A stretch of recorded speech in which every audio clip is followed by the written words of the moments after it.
Iranian and Hamas officials say the militant group's political leader, Ismail Haniyeh, was assassinated in Iran after attending the presidential inauguration. Both are blaming Israel for the strike. The attack is intensifying concerns over a wider conflict in the Middle East. And joining us now is Seth Jones. He's director of the Center for Strategic and International Studies Security Program. Seth, thank you for being with us. How does this assassination and the killing of a Hezbollah commander in Lebanon make this already shaky situation even more shaky?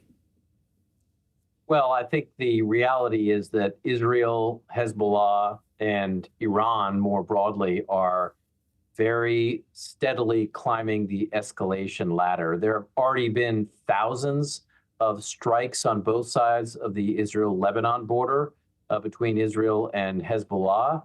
The killing of children earlier this week on a soccer pitch in the Golan Heights led to the Israeli strike against a Hezbollah leader in the Beirut area. So what we're seeing is the war starting to expand, not just in number of strikes, but also in locations. Iran has been hit in the last 48 hours, as has Beirut. So it's concerning really in a whole range of ways.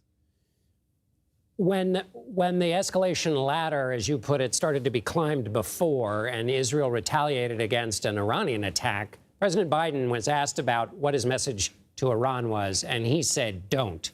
And that seemed to kind of break the circuit. They did not continue escalation. Does the U.S. have a role here? Can it send a message to try to get in the way of that escalation ladder continuing?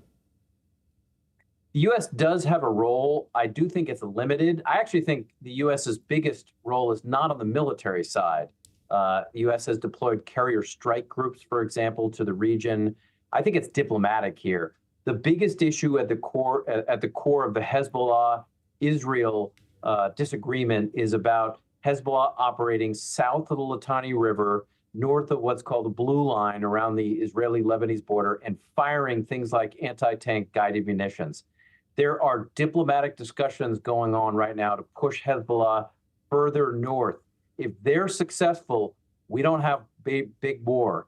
If they aren't successful, that's where I'm particularly concerned that this inches towards a broader full-scale war between Israel and Hezbollah and has regional implications. Now, you mentioned diplomacy. Haniyeh was a key player in the ceasefire hostage negotiations. Hamas now says there's no more, that's over. Now, we don't know, but what's your assessment of how those talks continue if one of the interlocutors has now been killed by a missile? Well, there are two sets of talks. One is the Gaza talks, and that's where Hamas comes in. The other are the Hezbollah talks, which are also ongoing. I think for the moment, frankly, a ceasefire discussion anyway, the Israelis have never really been that interested in.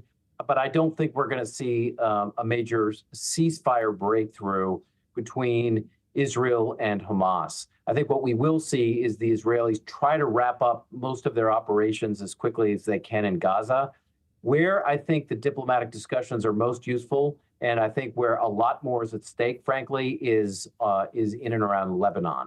And that is still, those are still ongoing negotiations right now.